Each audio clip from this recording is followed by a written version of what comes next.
Welcome to Feel Better TV with my co-host. And Reed. What's your channel, Eric? I'm just right now just on the chill on Instagram and on TikTok. And I do have Facebook group Wisdom Unlimited. Okay, well, my Facebook been cut off because they don't like me like that. Well, no, not really, because I lost my, it's hooked up to a phone number that I don't have anymore and I never updated it. So whenever I gotta close this up and restart it. We do it again. Oh, you just let it play. Because what I'm gonna do is I'm gonna send this to Somebody. Jill and let them edit it. Alright, talk. Let me see. Keep talking. Yeah, I'm just trying to get it up to date now.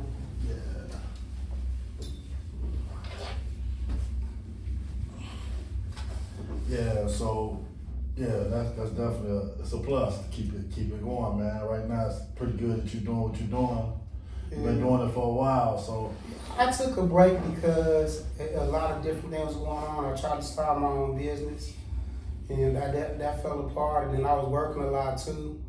And now I'm in like a transition stage because I'm not working right now.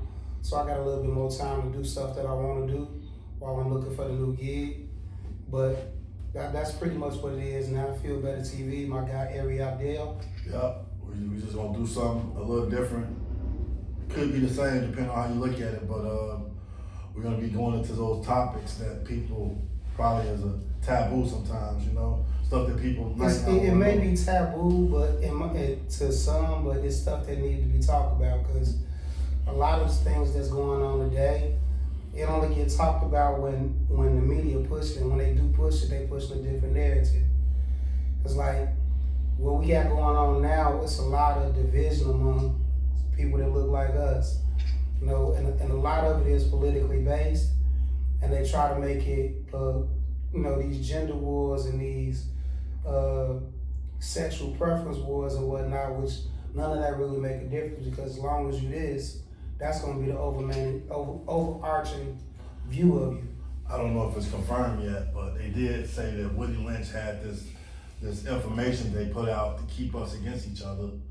And I don't know if it's been verified whether that Willie Lynch letter is a true letter, but it's any reason to divide a person.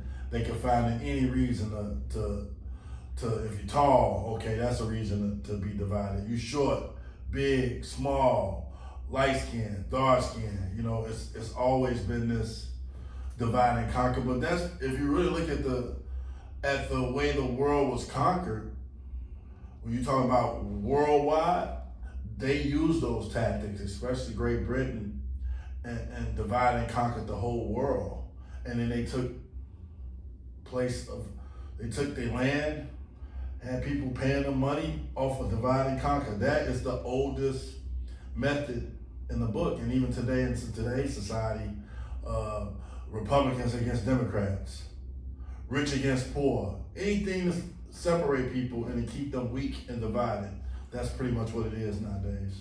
And it mostly started with this country because I got different views on how we looked at.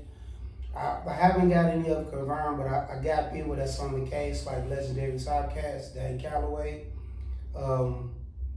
Chief Pontiac, and Caramoo.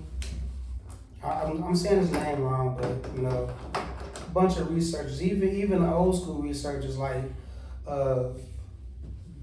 Mr. Jeffries and Phil Moreland, they know about this country was mostly based upon people that look like us. We the Indians that don't get to claim Indian. I met Dr. Jeffries at one time. I met him at a conference against racism and for reparations. And he was real instrumental in that movement. Right, but it started with that because it's a name that that I have, but I just don't have it on the top of my tongue. Next time I do a podcast, I'm gonna have the names offhand, so it's not like me shooting off the top of my head. But it was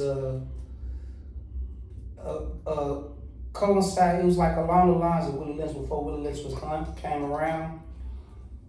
take the Indian out of the man, but you can't take the Indian. You could take the how did it go? You could take the Indian out the man, but you can't take the man out the Indian. So what they did was that's part of why how we had this view of the Indians looking like Latinos and all these other people when really they was talking about us.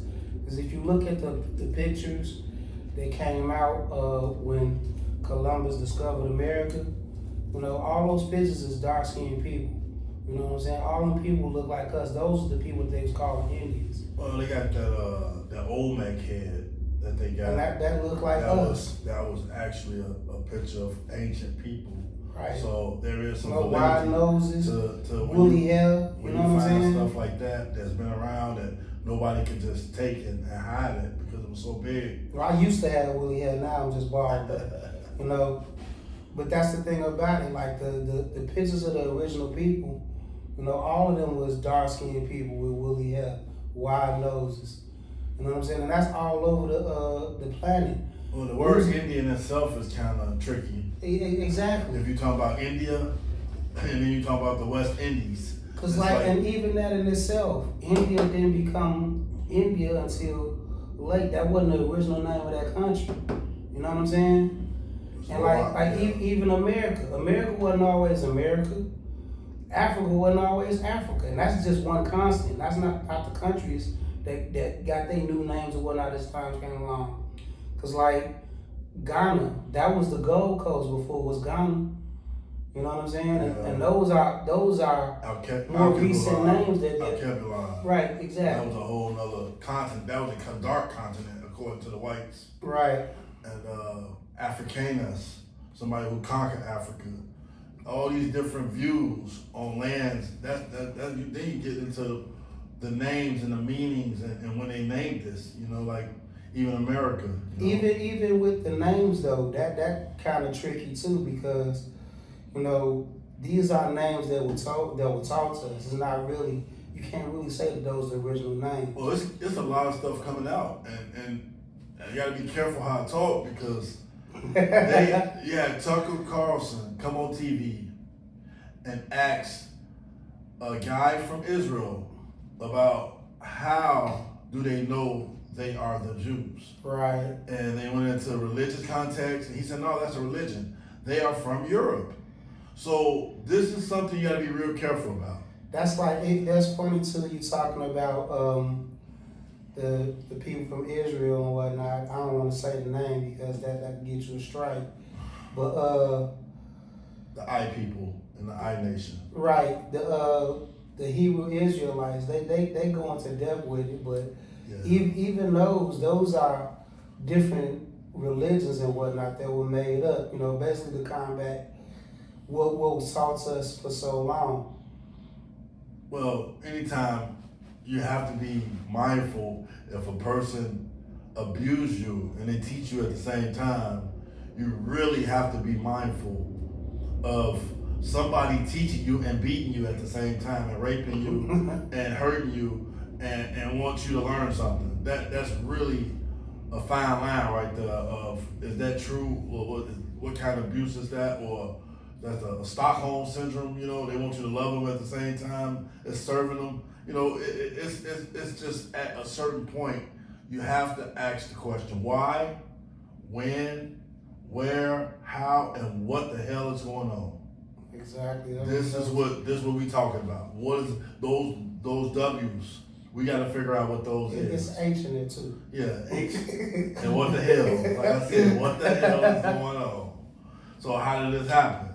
So we're trying to go back to a time when we wasn't even born, trying to explain something that happened. Right. And it's very trivial.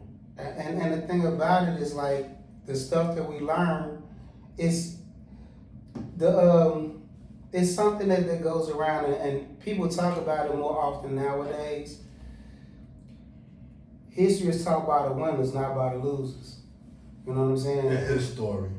Right, his story. Not ours. You know what I'm saying? And that's pretty much how it's been going since this country's inception. Because when you think about how 1492 when it was discovered. You know, it ain't like it wasn't a whole economy and land and people that was governing themselves before all of this stuff came around. Yeah, they discovered it for them, but people was already here and Right, had and you notice flourishing societies. how with all of that being said, there's so many different stories about how the country was came and like I'm from Chicago, you know, and they tell us about DeSable, like he discovered it. He another discoverer. Yeah. Like Chicago was here before him. But he was adding to their society. That's what it was. He was adding on to all the other discoveries that they felt that they were a different society other than the people who was here. The native people who was here already. Exactly. So, and it's easy for him to say that he discovered it because with him being Haitian, he looked like the people that was already here. You know what I'm saying? yeah. And, going into that, like we took a trip about 2 months ago, Starved Rock. Those are spiritual lands. They have a story to tell about how the colonists conquered that place, and who was it? The French and the British. Yeah, the French was coming to take it, and then the United States was fighting French, and then they end up starving the Indians out to get that land. Right, and it's so many different places across here. Cause up there where your daughter stays, up north, it's a park, a Native American park right across the street from here. I didn't catch the name of it, but it's so many different places around here. Like if you look at the history markers across the country, and probably where you at now, where you at across the country, you see those different history markers. That's another his story. You know what I'm saying? Like we won't get the original story. Well, I went to a place called Mammoth Cave where they say Indians was down there during the wars, and they would have like places of refuge under these caves, and it was amazing. But that cave, they say that's the biggest cave in the world. It's 400 miles stretched cave. And when you talk about caves, like when this go into the DeSable part of it, like Wacker Drive up here, like all of that, I think it was a lot of underground stuff across the country that was already here. Mm-hmm. We just never got the original names of it or the original people that did it, because like now that this is no longer our country, and we supposed to be 13% of the population, which I don't believe that myself. But and we've been taught his story for so long, especially now with mass media. It turned into like a matrix. It's like a two pills you taking, the red and the blue. And with that said, because like the teachings and whatnot now, because especially going into media, like you don't hear any positive stories about people that look like us. Like for the most part, we've always been slaves. Or entertainers. No, but we came from slaves to get into entertainment and all of that. Yeah. You don't hear, and recently, Cheeto Lenny, that's what I call the president now, because he looked like a Cheeto. But He's a good try guy. to operate like Mussolini. He's a good guy, and I don't got nothing bad to say about the president. In case those alphabet letters are watching. Well, I would say he looked like a Cheeto and he operated like Mussolini. So He's good when it comes to taking money. Lenny. He good when he comes to getting money. Yeah.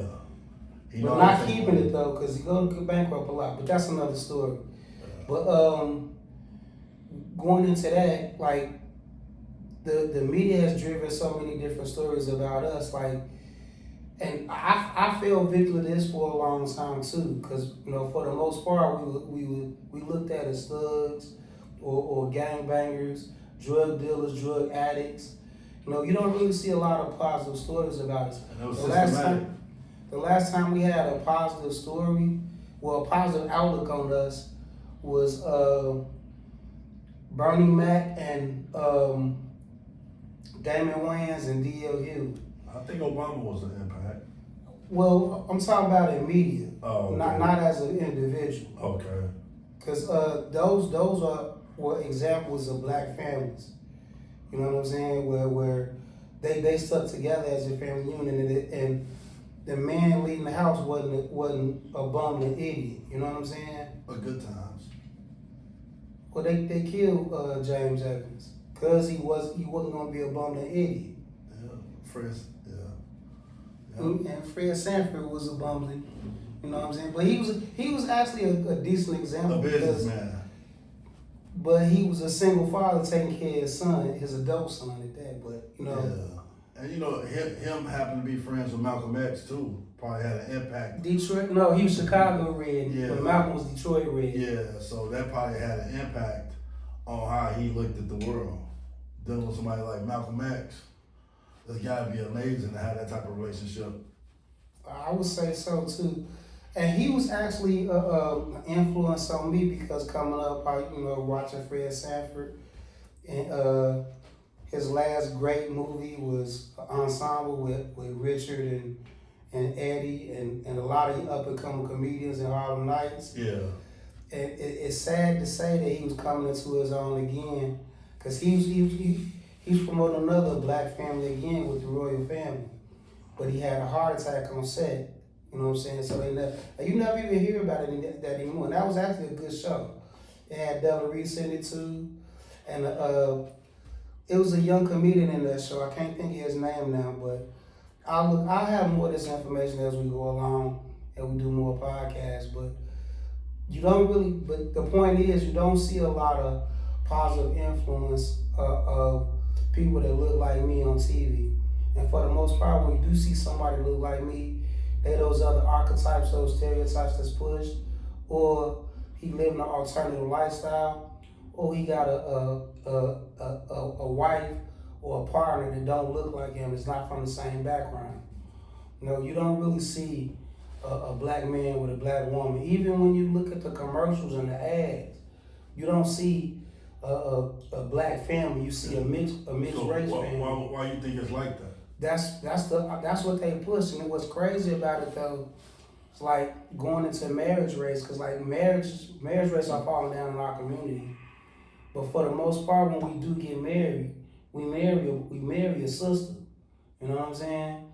Even though the race for out of other interracial relationships and marriages is rising, it's still the majority of us black men marrying black women. And you don't hear that though, because all you see is the famous dude or the athlete that got him one of the opposite race people, and they push that like that's really what we all doing. LeBron James. Right, but he an outlier though, and he don't really get pushed as a black family either. He just pushed as a black millionaire. You know, even though we do see Savannah sometimes, which I like her because she fall back. She don't play the persona role like the Aisha Curry's and the Tamara Campbell. Attention seeker. Right. You know, she's not trying to put a bad light on her husband or their relationship. You know, he's basically running the household as far as you see. And even if he's not, she's not gonna be the one out front saying that that's the case, which I like about that. And I think more relationship dynamics will fall like that. But that again, I don't want to talk about personal relationships because I'm a single man, no kids. You know what I'm saying? So I already know you one of the people that I look up to because you are married. With struggle. I heard, and we got friends that's married too. Yeah. That touch Lots too. of our friends that are married know the struggles and marriages and relationships, and there's a lot of stuff going on that you have to have like you say, certain dynamics in a relationship. Mm-hmm. You have to have it there, or it's gonna suffer. And I really don't see how a lot of relationships is lasting in this Instagram age and this social networking and everybody comparison. The thief of joy is comparison, and that is the thief that's stealing from every relationship right now, where they see someone on TV or on the social network and they want to compare their relationship to something that they haven't worked for to get on a certain level that the other person on. They don't know if that's even real. So it's a lot of different And you saying factors that in that. it's a story that's out now. Christy Scott and her chef husband, Mm-hmm. they going through their thing or whatever, but that the way it's portrayed on the internet, like for me, that relationship was horrible because all she did was embarrass that man, and he fell along with it. But he went along with it. You know what I'm saying? So he's to blame for that too. But still, like when it's talked about on each side, like women want to be like, oh, he wrong because he got another chick on the side or whatever. But you don't know how long that man was unhappy Yeah. and was voicing his displeasure with her. At a certain point, men just get quiet and You make know? moves. And once that man get quiet, then it's pretty much over with. Yeah, But somebody might and that go don't on, have. though. That's not relationships either. That's in general. You know, that's Yeah, with people, that's with friend relationships and all brothers, that. sisters.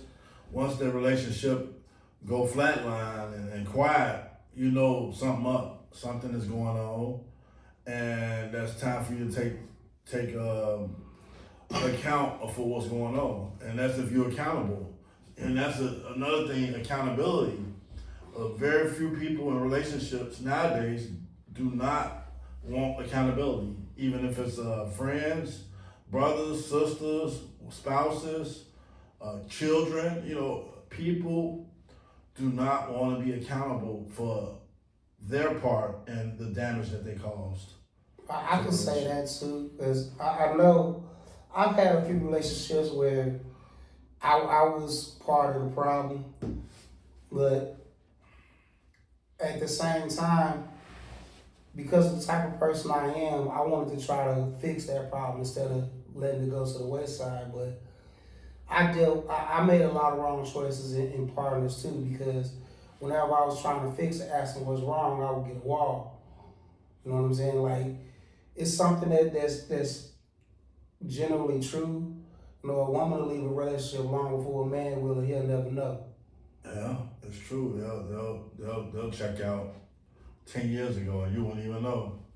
All right, and you thinking just because she's not saying nothing no more, everything's cool, but she got side meat or whatever. Well, this day and age, it's all about convenience. People want that convenience of, I won't be taken care of, but I'm still gonna go do what I want to do on the side. So And that's another thing too, like adversity hit people differently and how they deal with it. Some people, like when it does get adverse, they'd rather find the next easiest thing and try to, instead of working through it and try to figure out how it can be fixed.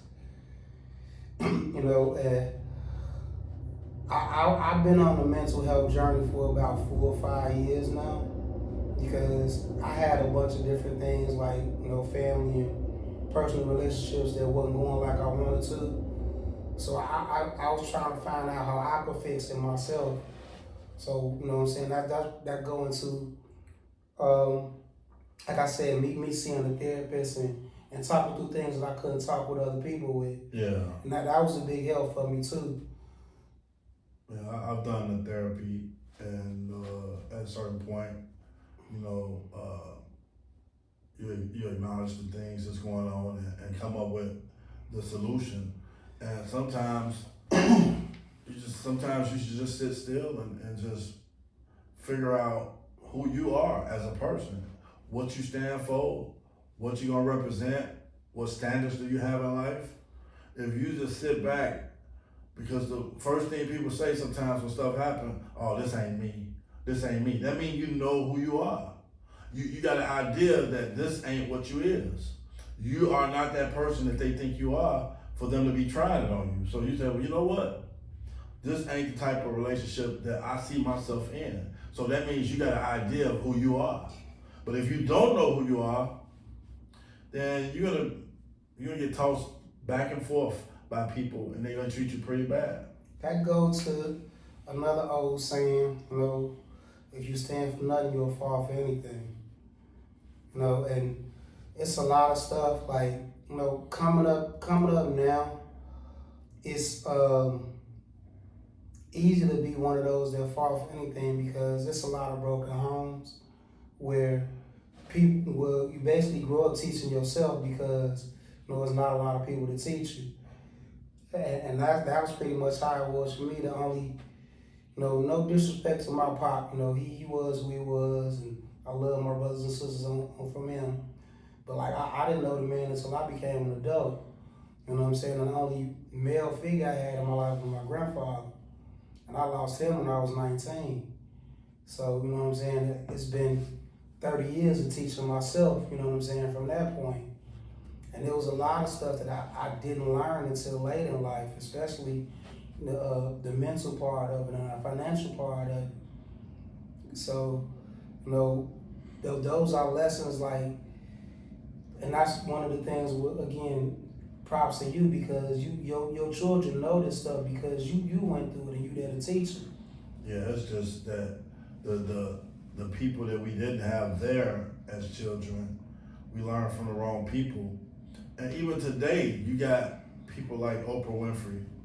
She had that show and she was telling women all about what they should be doing, and she never was married. Never. That's the problem I got with we got people that's counseling people on doing things, and they're not even who they are. They're not going through what you're going through. They're not married, but they're giving advice about marriage. They don't have kids, but they're giving advice about kids. Oh man, you see all these red pill and these relationship coaches speak online. How many of them in a successful relationship or marriage themselves? And they so quick to call a girl out and tell her she ain't doing this and she ain't doing that, but they don't even have a relationship. And then the other thing about it too, outside of the not living how you say, it's so many people online talking about how rich they are and how they can get you rich, but for the most part, they selling a course to tell you something that they don't know. They selling something. You know what I'm saying? And like, the only way you can get rich is by working. I'm not working, but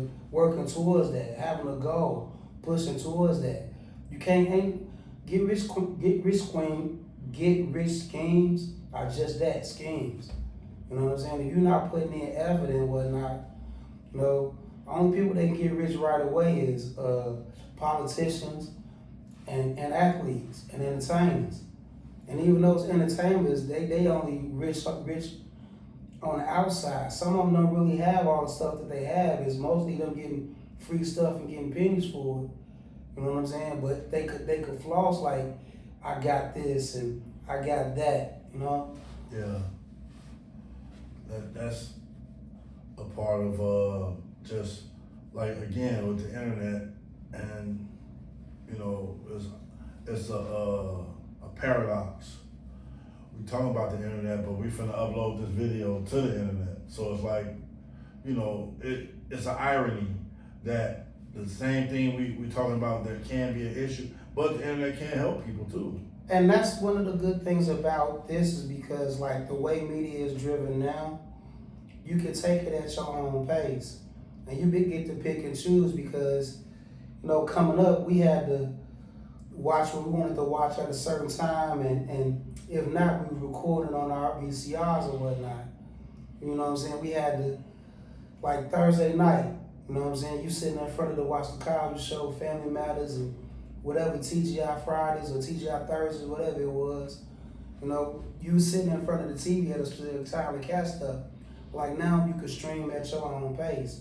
You can watch whole seasons or whatever, within a day or so. And that's one of the good things about it too, because with YouTube, you're not really set to a certain constraints, time constraints. That time constraints, and also I don't know the word that I'm looking for, but you can say what you want to say. You don't really, right? You're not really held to whatever standard they had.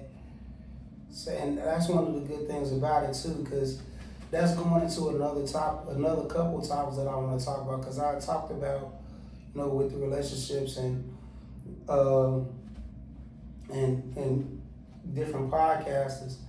One of the ways that I know we could build a stronger community is by being family based, and also having our dollars stay in our community. Because in a lot of communities across this country, especially in major metropolitan areas, we don't own the stores, we don't own the restaurants, we barely own the properties in our neighborhoods. You know, a lot of us are renters. I could say that's me myself. But if we get into more community-based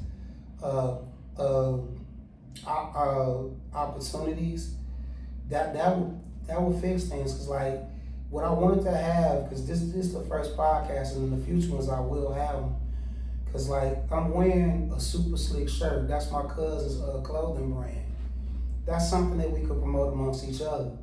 You know, like we could spend our money with each other instead of, you know, wearing Levi's or, you know, I was gonna say Jabos, but that's showing my age.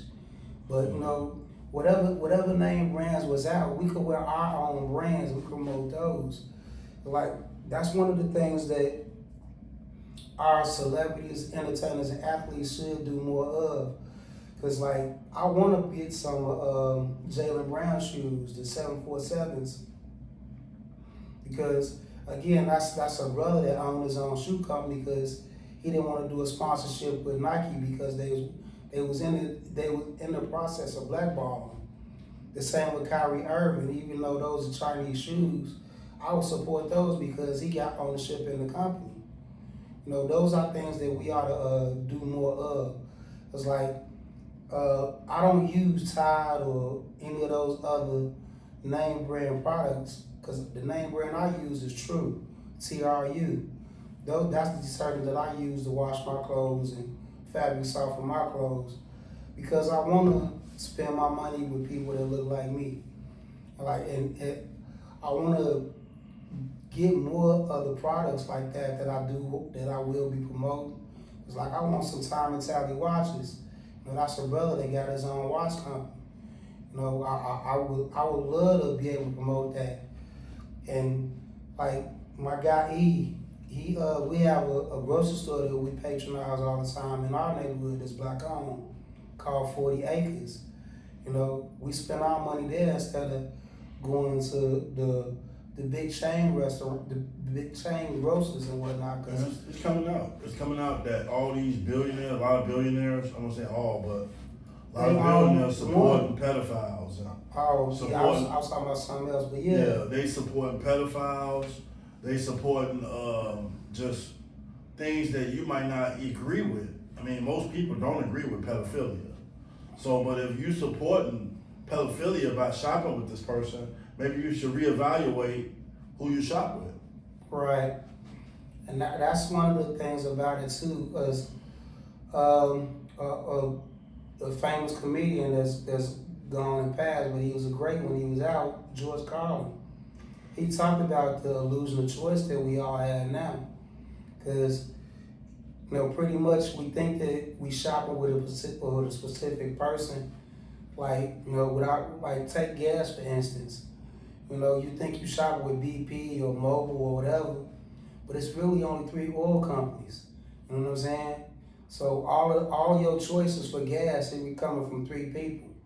You know, even with entertainment now, you know, it's three major entertainers. You know, 3 major entertainment companies now.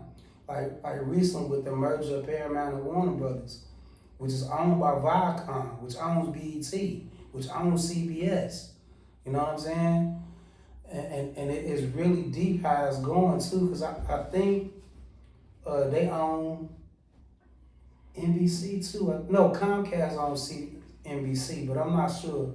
I think Walt Disney is Channel 7. Huh? Walt Disney is Channel 7. Right. And ABC, ESPN, and a bunch of other affiliates. All of those it's like basically only 3 major entertainment companies that's promoting all the stuff that we see now. And it's coming out though. A lot of information is coming out on who you supporting, exactly what they contribute to. It's all in the searching. You just put the search word in Google and you'll see what company represents. If they represent with your core values, like even some jobs, they donate to pedophilia. So you got to really be mindful that, okay, is this what kind of system I want to support? Where kids are being abused and sold all across the world, you know, and this is at a certain point you gotta draw a line and say, man, I'm done. You know, like I didn't know Bath and Body was a part of that. Victoria's Secret was a part of that. Justice was a part of that. So, you know, not that I go to those stores, but like those brands are You're not wrong with Bath and Body Works. Now, if you was famous in brands. Victoria's Secrets, that is something different. Yeah. I'd have to side eye you then, but you know, ain't nothing wrong with getting some body. Yeah, but now I got to find the equivalent of that brand and the product that I like. I gotta go find somewhere else, and hopefully, it's not supporting pedophilia. It's funny too, what you talking about the different brands and finding the equivalent, and like that go to what I was talking about a little bit earlier with the black equivalent, because in 2017 I found out about that's when I was gaining more financial literacy, and I went to Louisville, Kentucky for the Black National Convention, All Black National Convention, which was something that was promoted by Boyce Watkins, and that's why I met the owner of We Buy Black, which was basically like an Amazon for black products. It has a different name now, but that's where I found out about True Detergent and all of that stuff. And what was cool about that though, and that go into the influencer part of it too, because Boyce Watkins was basically speaking on, you know, Black Pride and, you know, the Black Dollar and what I was talking about. He even had a couple conventions up here, which was one of the founders of Black Dollars, promoting Black Dollars, was Dr. Claude Anderson. And I met him before too. Cool, but like he's up there in age when I met him. Powernomics. I got that book. I actually got one. I got 3 copies, and I gave away 2, and I got one for myself. It's a good book. It's a good book. But yeah, I just know that, you know, when you talk about money and finances, right now it's really hard right now for people, especially with the oil prices going up, the war in Iran. And see, you talking about oil prices, that go again to those 3 oil companies, and like now, with this company bombing the places with oil like Venezuela and Iran, that's all the bully economics that's going on right now. And all that does is it further makes it easier for the middle class to stay middle class. Or even go to lower class. Right. Yeah. But again, once you get it, it's becoming more like India, where it's a caste system, where wherever you at, that's where you're gonna stay. Yeah. You know what I'm saying? And if anything, you're gonna fall, you're not gonna rise.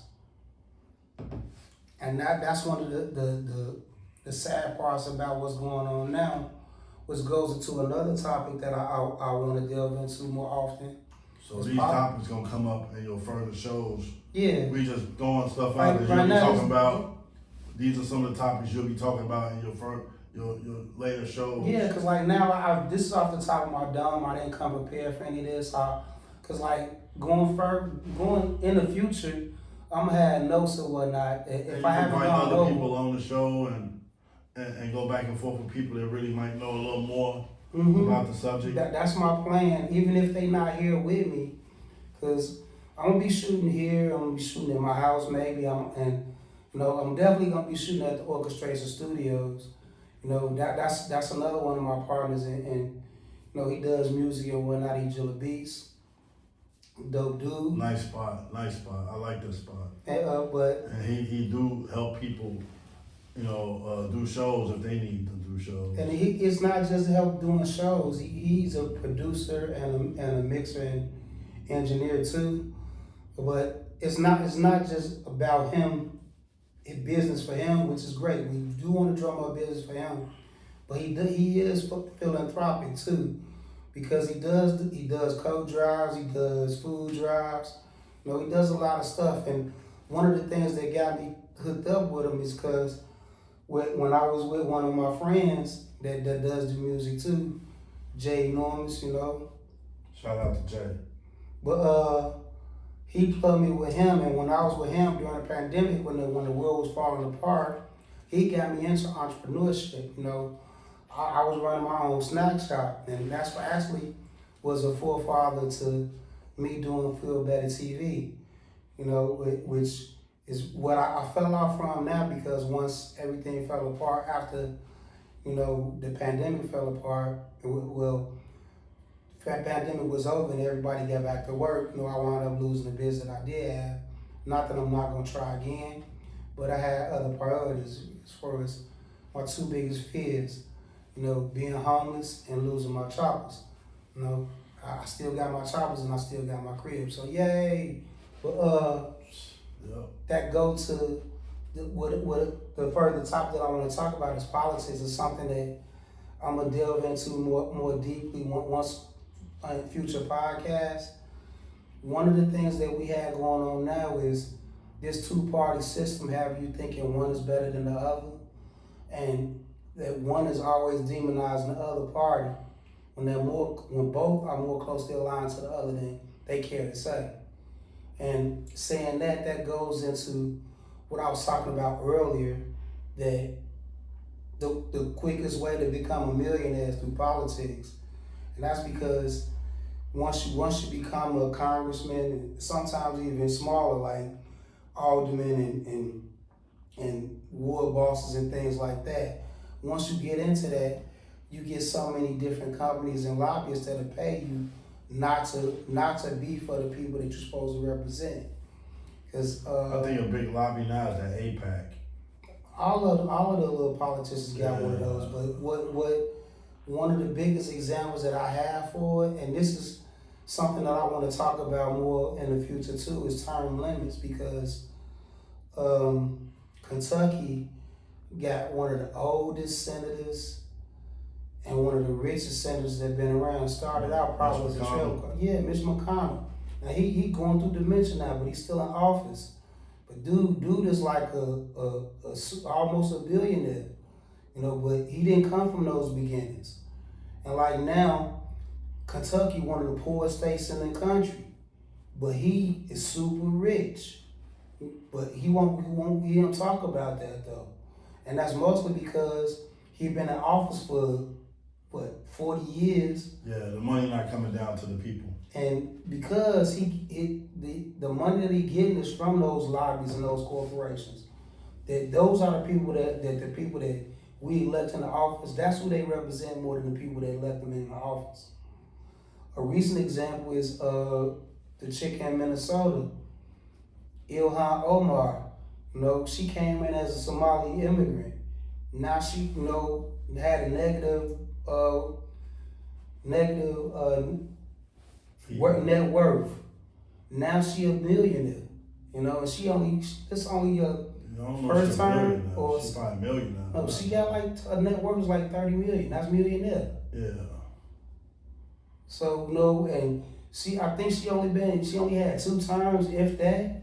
You know, how you go from negative to 30 million? You know, that's because you've been in office and the people. Well, that's insider trading. That's that too, but it's more along the lines with the companies and the billionaires are paying them to represent them and not the people they let in kickbacks office. from the foundations and all that. You know, and those passes we were talking about earlier. You know, and then they create all these different shell companies and whatnot to hide all of this stuff that they doing. You know. Well, it just came out with Christy Norm.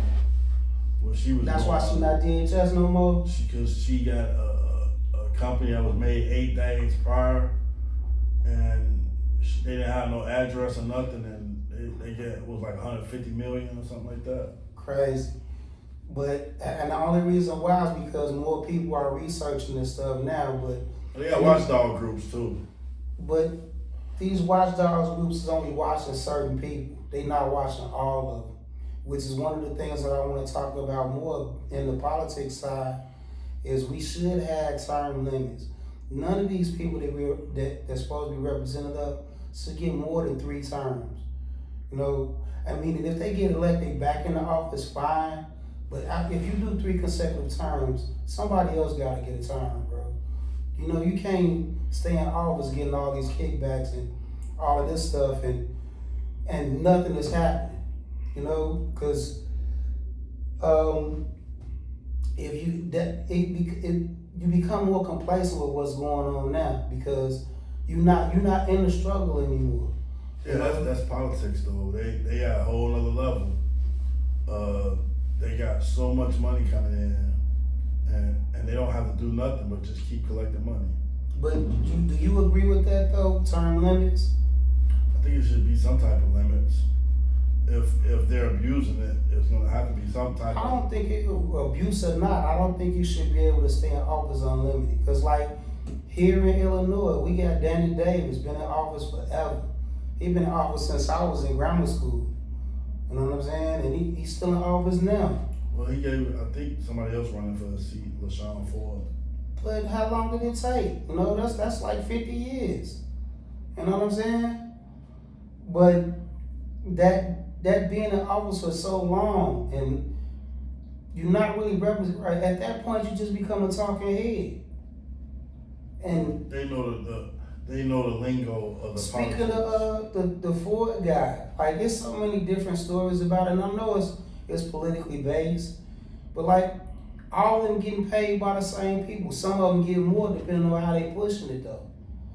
Cause like I think every last one of the people that's running now is getting some type of kickback from one of these ICE foundations for having a facility that's supposed to be one of the good ICE facilities or whatever. Well, And that's the other so you part. talk about ICE in itself.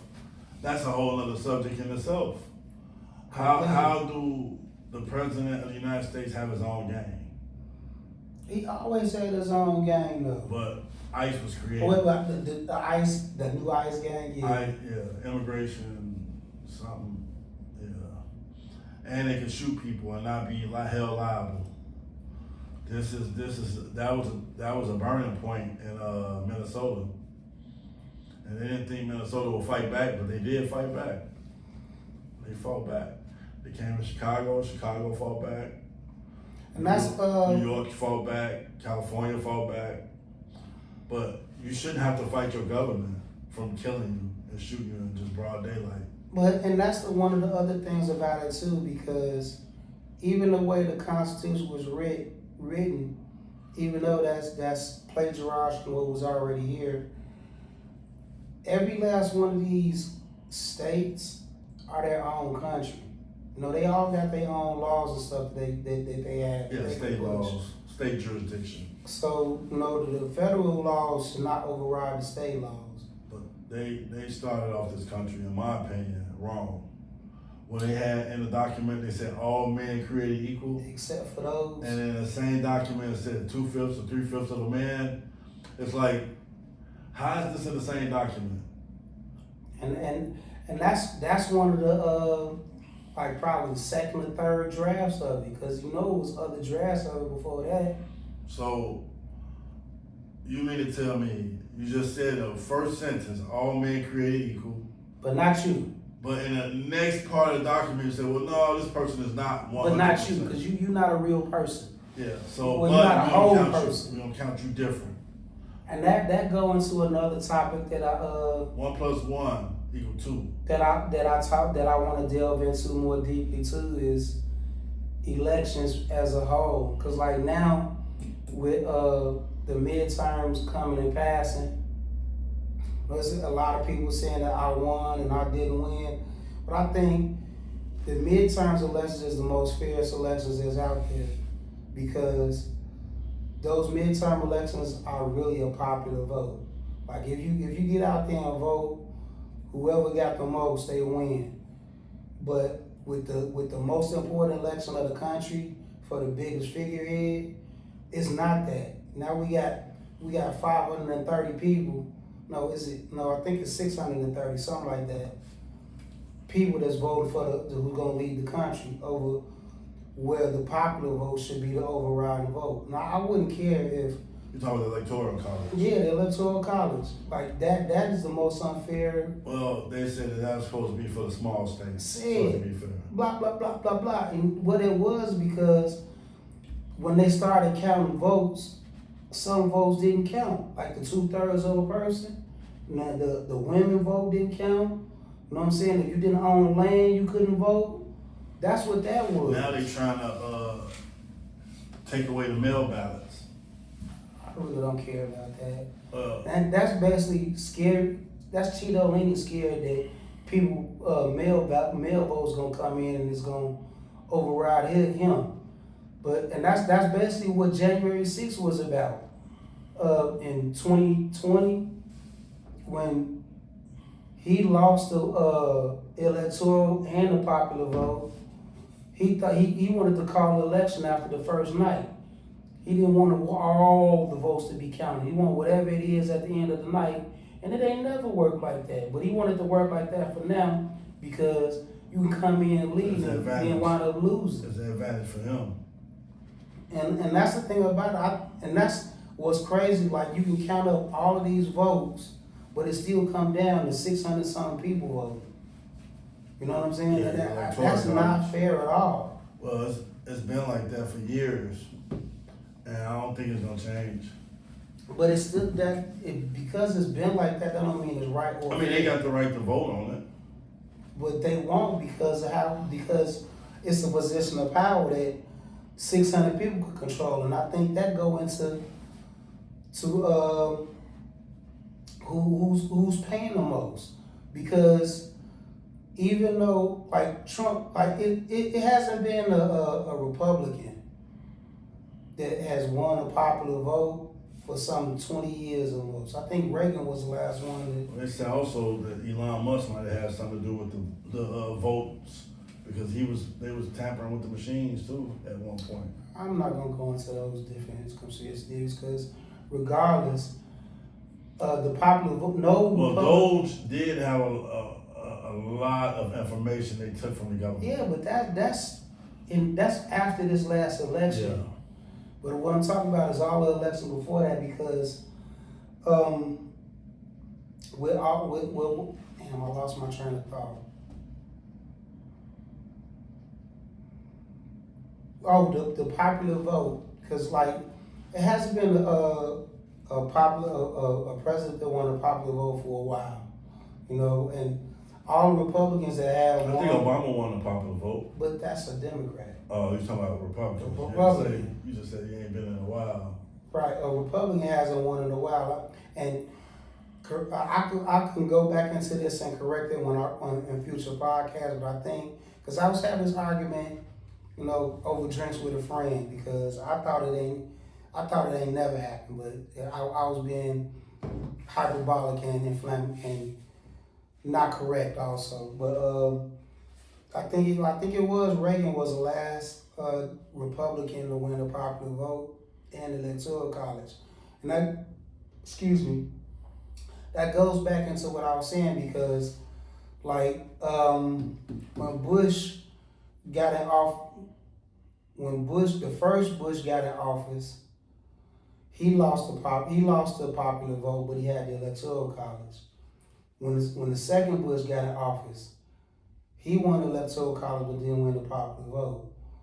And his second term, which I didn't think he deserved, he got trounced in the popular vote, but he still won the Electoral College, which none of that stuff actually makes sense to me. Because, you know, if the majority of the country don't want you there, how the hell you win the office? That's the thing. Electoral college is convenient for when they want to have a Trump card or some type of trivial. That's why it don't seem fair. Cause like when Cheeto Lenny was running the first time, when he was going against, who was he going against? It wasn't Biden. It was somebody else. No, the first election. Hillary. Right, when he was going against Hillary. She won a popular vote, and during his campaign speeches, he was talking about like the Electoral College is garbage. We should get rid of that. And he was screaming that up and down because he just knew he was gonna win the popular vote because he got a catch name. You know what I'm saying? Like we've been following Trump before we got in office. You know, we was on this side because you know rich guy, blah blah blah. But once the election was over with, and he lost the popular vote. Now he a champion for the electoral college. So that go into all of that, you know what I'm saying, and that's why I I'm not really a fan of politics as a whole because I think it's all corrupt. Well, you gotta realize that they have to do what's best for the interest for a lot of people. There's different views. Like Obama, he was a black man, right? So he had to still be a black man and do for other nationalities at the same time and not just for blacks. A lot of people say he never done nothing for the black community. I disagree. I went to a nice museum in DC that before he was in office didn't exist. And it's called the African American Museum. It's in DC. It's real nice. So many different floors and all this information about blacks is in that museum. Is that something for the black people, or is that just something? No, that's something for black people because that's no, it's not. That's because everybody can go there. No, but what I'm saying it's a legacy, a historical legacy that reminds of black excellence. See, but still, if you didn't have that, you could say, well, we don't got nothing. This when they say that's not what they saying when they say he didn't do nothing for black people. What they saying is he didn't enact any policies that directly benefited black people only. Well, he did the Affordable Care Act. That wasn't for black people only. That was and that's another thing that I want to talk about because I'm one of the people that benefited from that because I got a medical condition myself. So you benefited directly from what Obama did. It wasn't just for me though. I know, but it's still something you benefited. Right, but that goes into only for black people. That's what they mean when they say he didn't do nothing for black people. Well, like hold on. When I say that, because like when he was in office, the alternative lifestyle people got a lot of policies and stuff and bills enacted specifically for them. You know, it wasn't for nobody else. It was for them. He even gave reparations to Native Americans. I think. Correct me if I'm wrong. I'll go back and look it up. But Native Americans, the people from Germany that came over here, and the Japanese people. I think all of them got reparations while he was in office. And that's specifically for them, that group. Okay, so before him, what black man inspired black people to even become president? What does a figurehead mean though, bro? That means a lot. No, it don't. Cause Jesse Jackson and Charlie Chisholm. He didn't do it.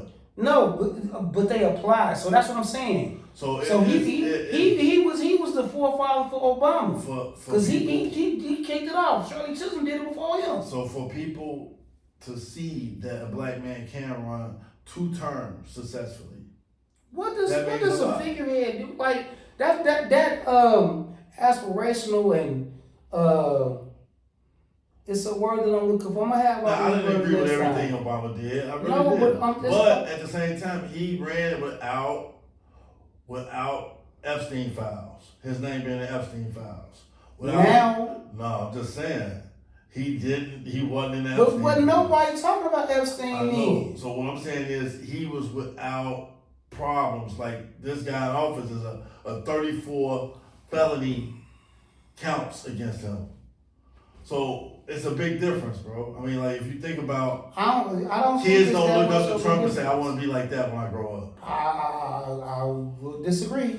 What kids you heard? Like kids for the most part, kids that look like us won't. But it is people that look up to him. But I'm gonna ask you, who do you know personally that said they want to grow up and be just like Trump? I don't know nobody. That's what I'm saying. People don't want to grow up and be having 34 felony counts. But see, bankrupt 7 times. And that's that aspirational thing about it is not enough just to aspire, bro.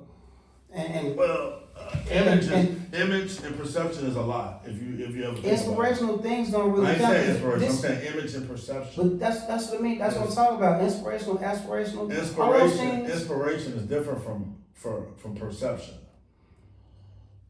Let me finish though. But inspiration and aspiration, those are just surface level things. It's not really changing nothing because you can be inspired to do something, but if you're not actually doing it, it don't mean shit.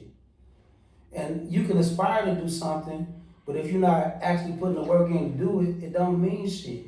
Yeah.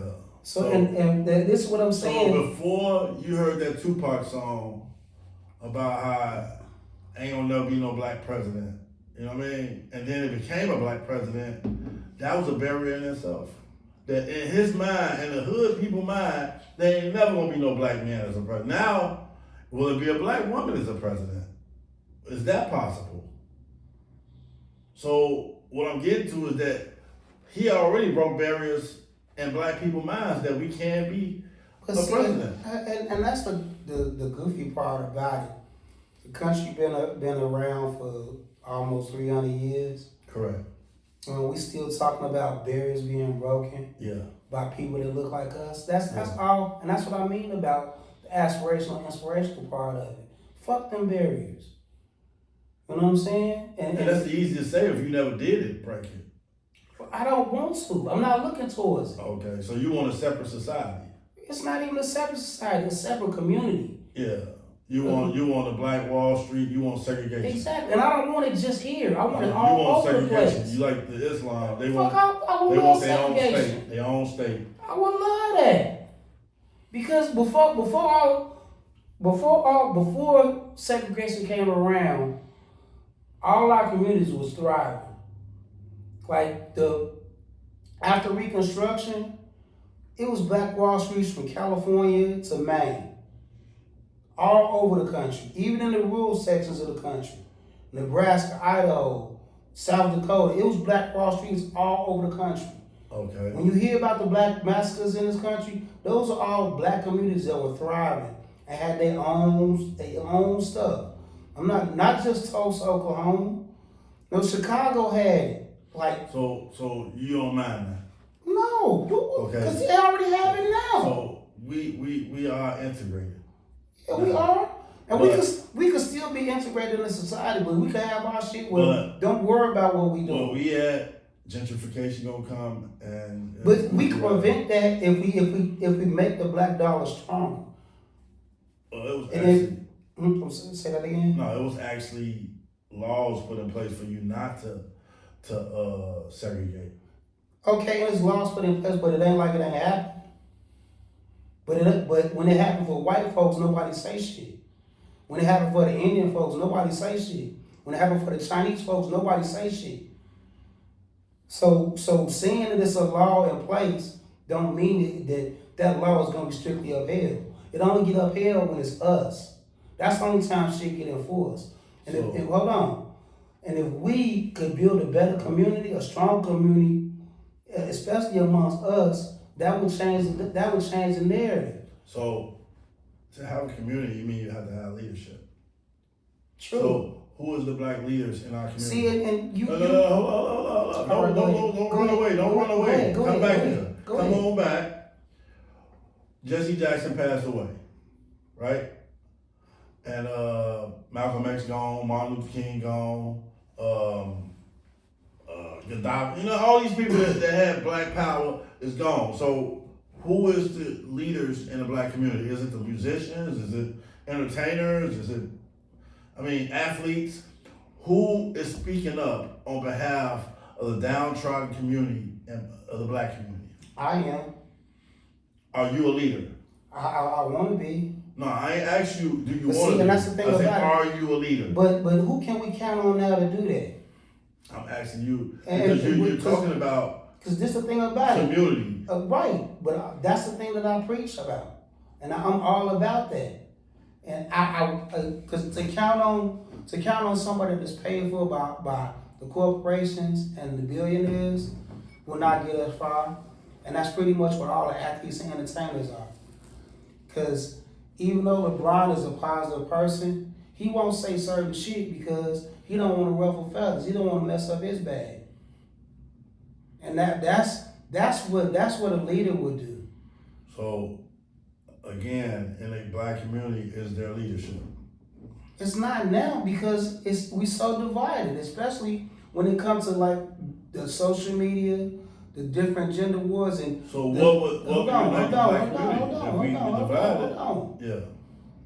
Because we so divided with all these other things going on, and then and again with the social media, the gender wars, blah blah blah.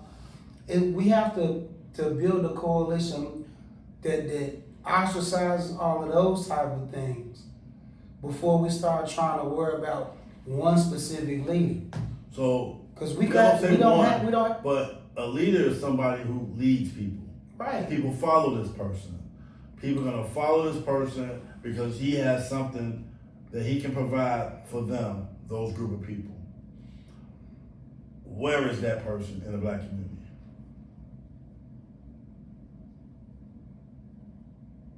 And how can we get that person to become accountable as a leader? And that go into what I was saying earlier, creating stronger families, creating a community that is more based on keeping the dollar in the house. Those are like tactics, like Right. those are little small things you can with do. those tactics, But what is the main thing that's gonna bring that idea? Family. So you saying that families that's together is gonna bring out the leaders? Yes. Like all these single mother households and shit. But what about the single people? Shit, they can still be part of the community too. But a family is the strongest thing that we can have. Yeah. Like if you have a nuclear family, a mother, father, and it don't have to just be the mother and father. We can have homes like the Asian and the Latin communities have, where the grandmother and grandfather still in the house with them. You know what I'm saying? We have more communities like that. That would change a whole different dynamic. It's like right now, especially among our communities, once you're 18, you on your own. You know what I'm saying? So do you think other cultures have better representatives as leaders in their communities than us? I would say so. And what do they have? What type of safety nets they got to help their kids? Family. And what do they do to help them? I mean, like what? They give money or right? time, because support? all of it is community based with their families. A lot of, especially in Latin and Asian communities, all of them are together. It's a house full of, like I said, grandparents, parents, children, cousins, uncles, and aunties.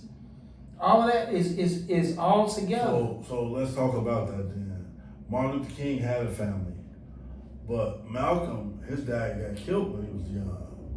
And he had a mother that went to the institution, so he went to the boarding house. So he didn't have a family, but he became a strong leader. Martin Luther King had a family, but he became a strong leader. So I don't know if that's the same thing what you're talking about. Family is the reason why. It is because Malcolm didn't have a family. You bring outliers like that. That's not the norm, though, bro. What? Like Malcolm X is not the norm. Even with Fred Hampton, he was raised in a family. You know what I'm saying? Like for the most part, all the leaders that talk about from us, if it wasn't a two-parent household, they at least had a strong family dynamic. And the ones that didn't, they were self-taught. And it was somebody else that taught them that family dynamic, that they upheld for their own families. So it's safe to say that the solution to the black problem is the black family. Yes. And if we can all take care of our families, that'll change the community tremendously. Tremendous. So basically that's the answer. So how do we get people into that mindset, into thinking about having and creating a family that's gonna be there for generations and generations. I hate to say it, cause this is basically gonna make it like a gender war thing. It's our women need to get rid of that feminism mindset. But they gotta follow a man at the end of the day. So like, if the man is not strong enough, then how they gonna? You have to earn respect. If you ain't earning respect, it start with the man.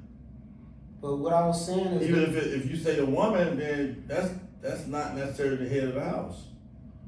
The woman is a part. okay, what I was saying is our women need to get rid of the feminism mindset.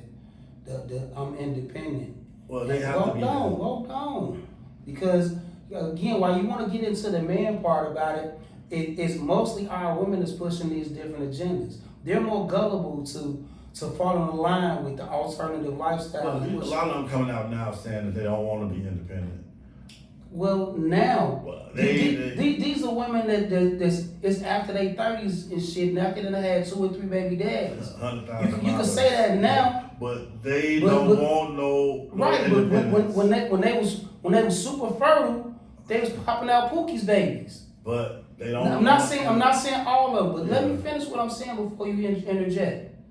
But it started with I hate to say it though, but it's our women, because our women are more gullible. They spend more money than everybody, and those are who generally all advertising is geared towards.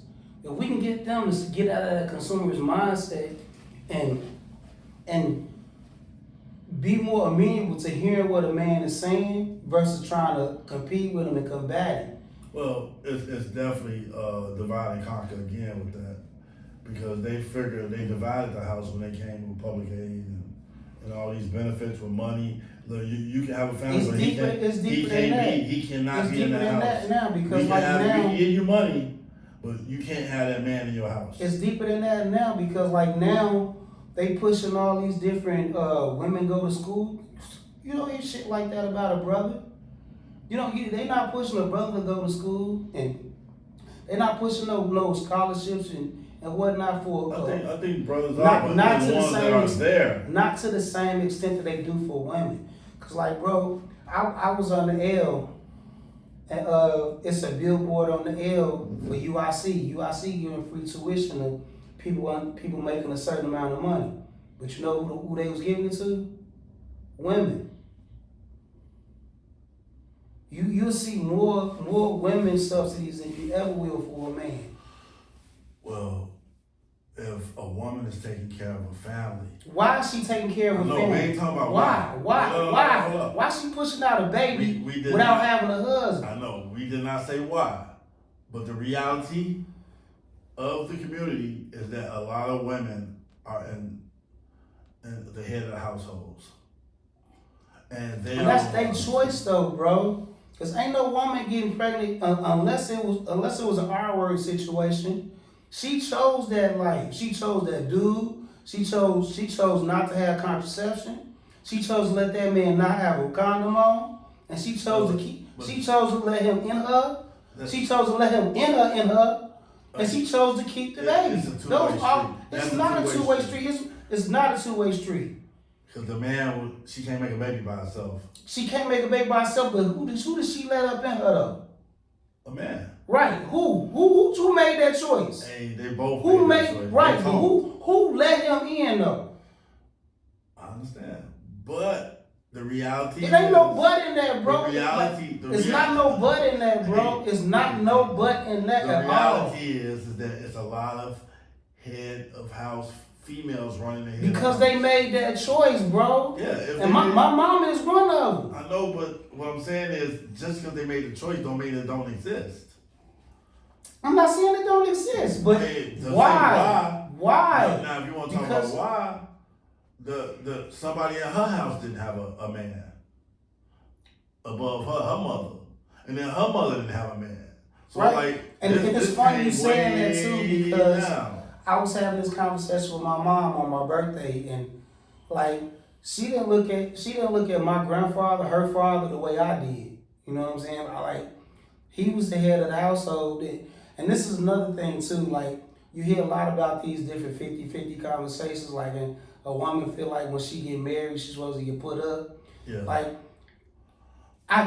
Before you interject, Yeah. when I grew up, all the grandparents that I knew, both of them was working, the mama and the daddy. You know what I'm saying? And the mama did majority of the homework, housework and whatnot, even though she was putting a lot of the stuff off on the children too. But both of them was working. I didn't see nobody in my neighborhood coming up where it was just one person working. Okay, let's talk about that. You got 10 friends, right? 10 dudes. You got 10 homies, 10 brothers that you grew up with. Out of that 10, how many had a mother and a father in that one house? See, that's my generation. I'm talking about the generation before that. Before that? Yes. You talking about your parents and your parents' parents? I'm talking about my parents' parents. Okay. The third generation going up. Okay, not the second one. You the first.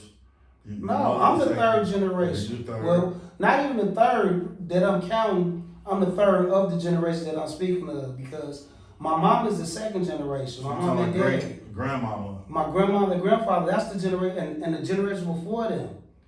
It was 2 people in the household working. My family, no, we didn't have that. It was just My the grandma, man. grandma, she didn't have nobody. Her husband passed away And that's down a different, south. that's a different circumstance though. Widows don't really count in that because that's out of their hands. But for the most part, and your grandma, she had her husband, he was working and she was working. My grandma didn't, but my great grandma had one. So it's like the dynamics was totally different. And all I'm saying though is like it worked better when you had both the heads of the households contributing to that whole household. Yeah, you had the mother tending to the kids, father going to get the bread. No, the mother got to contribute financially also. But at that time, in that generation, the mother was at home with the kids. That's why I just want to disagree with you, bro. In that time, it was just the You talking man about coming your home. grandfathers? Great grandfather. He was See- the breadwinner. And see, I want to disagree with you there too because she might not have had an outside job, but she was doing something to generate some type of income, even if it was just washing and folding clothes around the house for other people. You know what I'm saying? Possibly. Like I said, we wasn't around back then. We wasn't. But Oh, and see, we that's why they you told talking us. about the 4th generation. The generation before the first generation I'm speaking of. I'm talking about like with my grandparents. I don't know nobody whose grandparents that was when it was grandma and granddad, whether it be maternal or paternal, where it was just one person working in the household. You know what I'm saying? And with that said, the few that did have that dynamic, it wasn't always that way. And they had to build to that before they got to that situation. And that's what's missing now. Like today, people want you at the finish line before you even get started. Yeah. You know what I'm saying? And that's what like I was saying, I always wanted to be a husband or a father. If I'd have chose the right chick out of high school, I'd have got married and started popping out kids. And I'd have been building towards what I wanted to do. But because I never chose the right chick and I didn't really have the right dynamic or the right lessons in my head, I had to teach a lot of shit myself.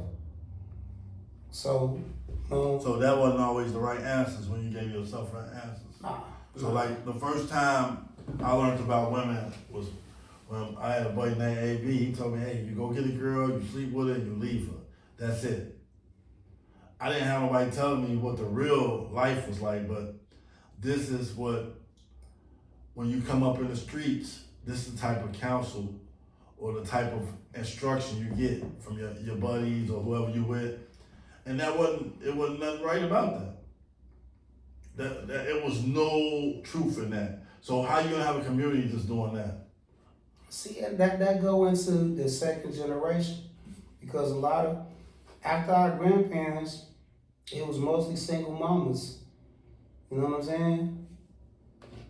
and that go into the 60s and the 70s. Yeah. Well, that's when feminism started booming.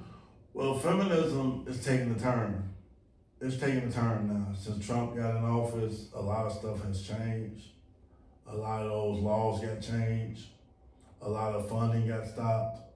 A lot of decertifications on how they view college grants now for like women fields. A lot of that's It's not changed. just women fields. This shit that's directed towards people of color. Yeah, that All too. all the DEI stuff, but Well, what they call minorities. yeah.